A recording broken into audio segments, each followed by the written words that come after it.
satu hal yang ditegaskan.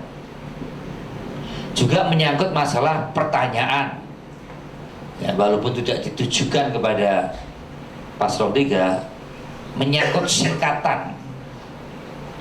Singkatan itu harus seperti apa? Tidak semua ini mau tanya jawab ngisi TTS atau memang menjawab substansi, ya kan? Ini kan singkatannya keliru lagi, mau bahasa Indonesia atau bahasa Inggris misalnya. Ya, ini saya kira penting karena ini presiden, nggak mungkin debat calon presiden. Saya lihat itu perlu ada ketegasan moderator kalau memang menjawab pertanyaan itu substantif, bukan tidak bisa menjawab pertanyaannya dalam pengertian singkatannya. Saya kira itu Mas. Terima kasih. Pemirsa, kita akan lanjutkan kembali perbincangan. Mas Noel, Gibran Rakabuming Raka juga dinilai menanyakan persoalan di luar tema debat, yaitu mengenai sistem penangkapan karbon atau dalam bahasa teknisnya Carbon Capture and Storage atau singkatannya CCS. Tanggapannya? Artinya ketika orang tidak mampu beradaptasi dengan istilah-istilah atau idiom-idiom yang mereka tidak ketahui, ya itu kan problem lawannya Mas Gibran. Berarti lawannya Mas Gibran tidak menguasai istilah atau idiom yang dilontarkan Mas Gibran. Nah, artinya di situ Mas Gibran punya kemenangan. Dan sebetulnya juga itu bisa dilakukan oleh Muhaimin, kemudian dilakukan oleh Pak Mahfud, tadi disampaikan oleh Mas Islah tadi. Kalau seandainya Mas Muhaimin menyampaikan dengan istilah atau idiom pakai bahasa Arab, saya yakin Mas Gibran juga akan keteteran. Nah, problem itu kenapa tidak dilakukan, gitu loh. Jadi Anda mengakui bahwa ini memang strategi untuk mematikan debat, mematikan lawan seperti itu, Mas Noel? Itu bagian strategi dong, strategi yang luar biasa yang tidak diketahui orang. Dan hari ini adalah eranya digital. Pasti ada idiom-idiom baru, ada istilah-istilah baru yang terkadang memang orang tidak mengetahui istilah itu. Nah, saya lihat Mas Gibran tidak ingin menjebak, karena memang itu adaptasi idiom itu yang sudah dilakukan oleh Mas Gibran. Baik, Mas Islah. Tidak terlalu kaget dengan istilah-istilah yang sudah terbiasa dia sehari-hari dia kerjakan, gitu loh, Mbak. Oke, Mas Islah, tanggapannya? Saya sih terus terang begini ya, karena memang sangat beragam ya tanggapan dari masyarakat, misalnya seperti yang didapat dari drone emprit misalnya. Drone emprit itu memang positif komen yang ada di lintas lini masa media sosial, itu memang Mas Gibran tinggi, tapi sentimen negatifnya juga lebih tinggi. Pak Mahfud beda satu angka, tapi sentimen negatifnya sangat rendah. Artinya memang konfigurasi respon dari netizen atau dari masyarakat terhadap debat tadi malam itu memang sangat beragam ya. Pada intinya adalah memang kalau saya terus terang masih melihatnya secara objektif saja. Kalau debat-debat itu memang kalau tergantung dari mana kita melihatnya. Kalau kita melihatnya secara talk show, secara tontonan, memang tadi malam itu menarik. Dan bahkan yang menguasai panggung, saya secara objektif aja, yang menguasai panggung itu bisa dibilang itu memang miliknya Mas Gibran, karena memang Mas Gibran yang selama ini dianggap yang underestimate, ternyata dia bisa memberikan paparan misalnya. Mas Islah, tapi kalau dilihat dari Prof. Mahfud tidak bisa menguasai panggung dan materi? Ya, tapi kalau substansi materi itu misalnya ada di Pak Mahfud. Dan juga bagaimana penggunaan istilah-istilah baru yang sifatnya memiliki wow effect itu dimiliki oleh Caimin dengan Slepetnomics misalnya. Ini kan baru banget. Artinya tergantung dari mana kita melihatnya perspektif itu. Nah, ini masing-masing ini kalau ini dianggap sebagai satu long shot gitu ya, masing-masing paslon itu punya snapshotnya masing-masing, punya kelebihannya masing-masing, punya kekurangannya masing-masing. Artinya kalau saya melihatnya secara objektif saja, tapi memang kalau kata Mas Noel tadi surveinya, apalagi barusan misalnya Fahri Hamzah mengatakan setelah debat semalam hasil surveinya ternyata Prabowo Gibran di atas 50.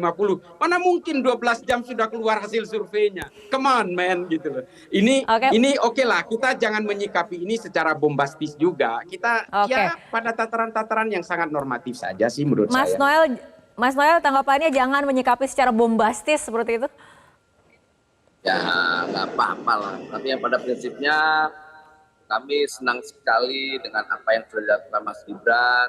Selama ini orang kan meng-underestimate, dibilangnya siapa, anak bimbing sayur, si Samsul.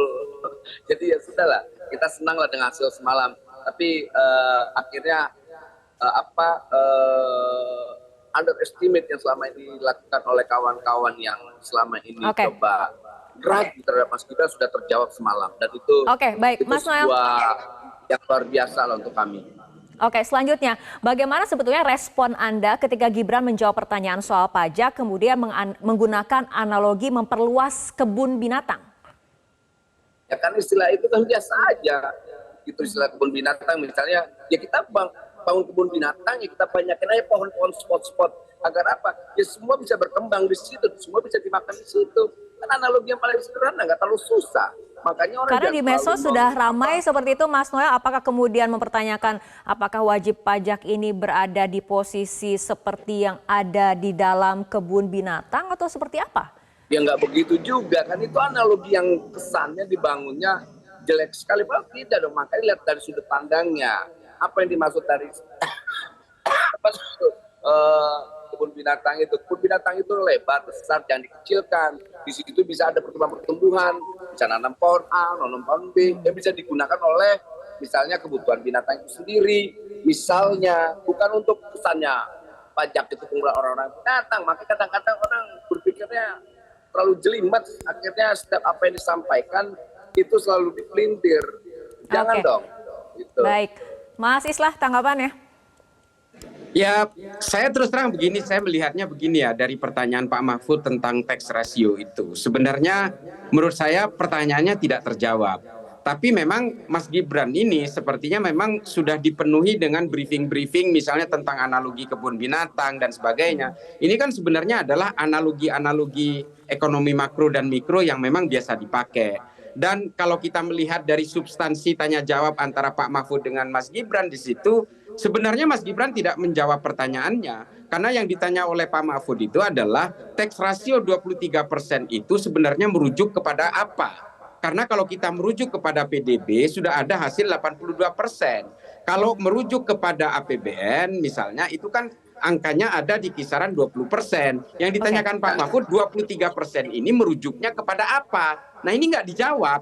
Tapi analoginya adalah tax ratio itu adalah memperlebar kebun binatangnya dan sebagainya. Nah ini adalah pantolifting yang tidak terjawab dari inti pertanyaan Pak Mahfud. Karena memang Mas Gibran ini pastinya ini sudah di-brief berhari-hari. Sehingga yang ada di dalam ide dan gagasan Mas Gibran itu semua apa yang sudah didata entrykan ke dalam kepala dia. Sehingga ketika dia menemukan pertanyaan yang challenging seperti itu, ya tentu saja memang tidak bisa dijawab, ya akhirnya muter-muter lewat kebun binatang itu. Nah ini kan sebenarnya teknik retorika dalam berdebat biasa. Nah makanya yang saya bilang begini, saya terus terang melihat semuanya itu secara objektif saja, bahwa memang debat ke depan itu lebih mengetengahkan substansi materi debat, bukan hanya sekedar talk show, bukan sekedar panggung tontonan. Ini adalah edukasi juga kepada masyarakat. Pilihan masyarakat juga sudah jelas sebenarnya. Paling yang diperebutkan kan cuma soal swing voter dan undecided voter saja sebenarnya. Baik, mengenai hal ini kita akan tanyakan dulu ke Mas Noel. Pertanyaannya kurang lebih sama dengan Mas Islah juga. Apakah kemudian penampilan Gibran tadi malam akan mampu mempengaruhi pilihan pemilih bimbang, Mas Noel? Saya rasa terlihat lah Mbak ya, semalam begitu banyak komen-komen netizen dan kelompok-kelompok yang lain yang selama ini meragukan Mas Gibran. Akhirnya kita lihat hasil debat itu sangat memukau. Sebenarnya kita tidak kaget dengan hasil debat semalam, karena itu sudah masuk dalam yang kita sudah perkirakan. Jadi kita tidak terlalu ini sekali sih. Pokoknya kita senang aja. Gitu. Selama ini kan diketawa-ketawain, direndah-rendahin, dianak-ingusin, Samsul, joget-jogetin. Makanya ketika sekarang ya kita tidak mau ngejogetin mereka, ya sudah kita ke depan. Tadi kayak masih sedang ada evaluasi, kita bicara tentang substansi, ayo kita bicara lebih substansial ke depan agar perdebatannya lebih menarik, lebih edukatif, kayak begitulah kira-kira Mbak. Baik, Mas Islah, bagaimana dengan penampilan Mahfud tadi malam? Apakah mampu mempengaruhi pilihan pemilih bimbang? Ya, kalau kita memang berharap kepada pemilih-pemilih yang punya nilai objektif ya, yang bisa melihat rekam jejak masa lalu dari setiap paslon, apa yang akan diharapkan visi misi ke depan. Karena bangsa ini kan bukan hanya urusan 1-2 hari ketika terjadi pilpres. Ini berbicara tentang 5 tahun ke depan itu kita mau ngapain sih?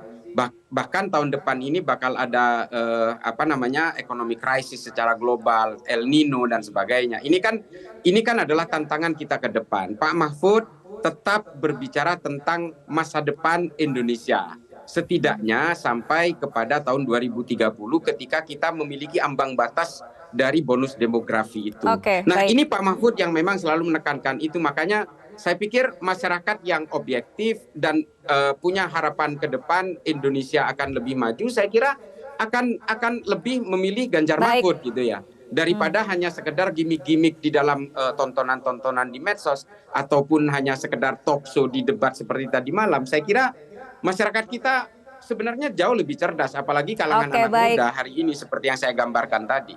Oke, baik Mas Islah dan juga Mas Noel, kita tunggu saja bagaimana penampilan selanjutnya dari Capres maupun Cawapres. Dan terima kasih Mas Islah dan juga Mas Noel telah berbincang bersama kami malam hari. Jelajahi cara baru mendapatkan informasi. Download Metro TV Extend sekarang.